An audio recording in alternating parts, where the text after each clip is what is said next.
تک تم ان چیزوں میں سے جو تمہیں عزیز ہیں اللہ کی راہ میں خرچ نہ کرو گے کبھی نیکی حاصل نہ کر سکو گے، اور جو چیز تم خرچ کرو گے اللہ اس کو جانتا ہے۔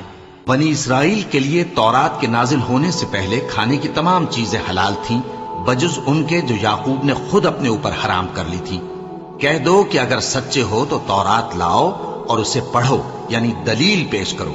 اب جو اس کے بعد بھی اللہ پر جھوٹے افطرا کریں تو ایسے لوگ ہی بے انصاف ہیں۔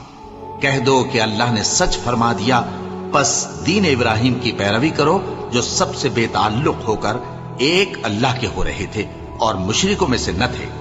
سب سے پہلا گھر جو لوگوں کی عبادت کرنے کے لیے مقرر کیا گیا تھا وہی ہے جو مکے میں ہے، بابرکت اور جہان والوں کے لیے موجب ہدایت۔ اس میں کھلی ہوئی نشانیاں ہیں جن میں سے ایک ابراہیم کے کھڑے ہونے کی جگہ ہے۔ جو شخص اس مبارک گھر میں داخل ہوا